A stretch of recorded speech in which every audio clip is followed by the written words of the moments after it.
cleaned out for those 3 days, so he had the time. Anyway, the upshot was they wanted 12 humans to go back with them to Serpo. I don't know whether it was I think they gave us their technology. And anyway, these humans went and they were there for about 10 or 12 years. Now, 10 of them came back. One of them had died. One of them decided to stay there. Now, it may be a load of nonsense. It may be. It was a very good book to read and very convincing with some of the factual things that we know to be facts in the book. So this was what the book was about. But what it did say is because when the 10 came back, they actually gave their accounts to the powers that be of what was there, and they described this planet Serpo, and they described people not necessarily exactly the same as us, but what we would call aliens, I suppose, but with kind of similar dimensions, similar appearances in some respect. And they talked about how these people went about their lives and the things they did together, and it was all a bit strange because their sports seemed very different to ours, and so on and so on.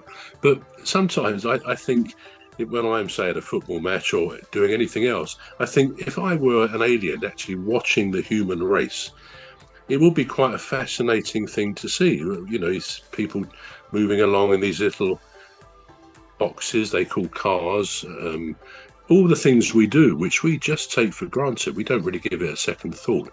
So somebody else from another planet would look maybe a bit strange, a bit odd. So, yeah, I think we can safely say that the human race is something incredibly special. Many of us believe there's a creator, that this couldn't all just have happened by chance. Some do believe it happened by chance. But whatever, it is an incredible existence that we have.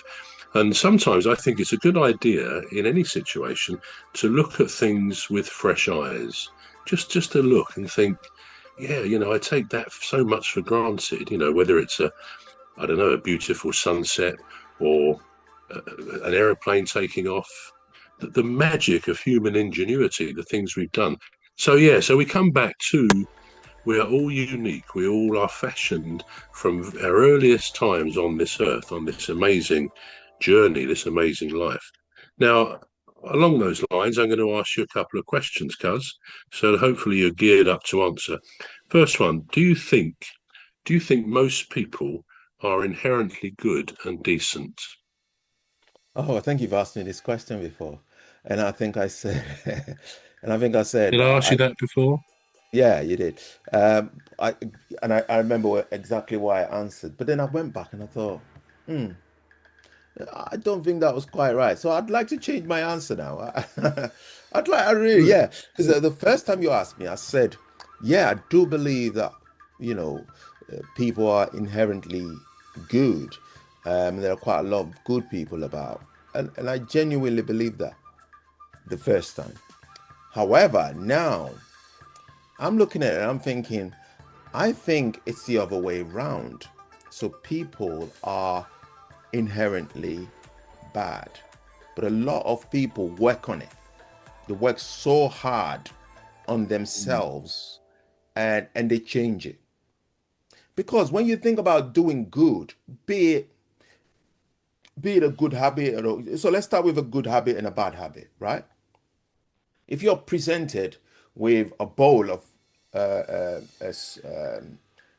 salad with celery and all these, and a bowl of your best food, but then you know this is bad for you. It's bad for your health. Maybe it's bad for your cholesterol if you're pre-diabetic. You know, there's a lot of warning signs in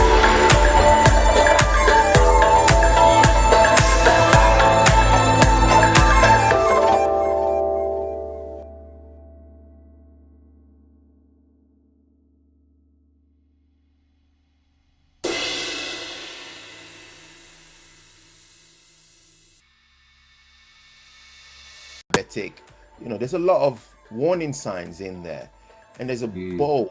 there's a bowl of salad that you know is good for you. There's no doubt about it. Now, which one would you go for? We know what we would go for. I know what I would go for. I'd go for the better tasting one. That's what I would go for. You know, I'd be like, I know it's killing me.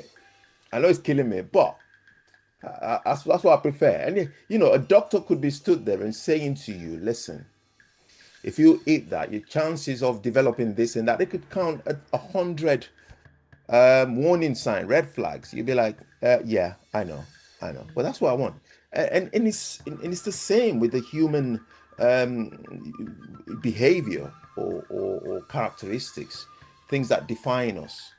We inherently are bad. But a lot of us, quite a lot of us, work on ourselves. We work, be it by ourselves, be it by what we believe in, be it by the society. Because there are humans are more inherent in following other people or a popular custom or whatever. And so you don't want to be left out. You don't want to be standing alone. You don't want to be the only one doing something different. And so you just think, well, you know what? I'll just go along with the crowd. And as such, if the society decides to go really bad, some good people that have learned these good characters will in time take after that bad trait. And that's the way humans are. There's no denying that.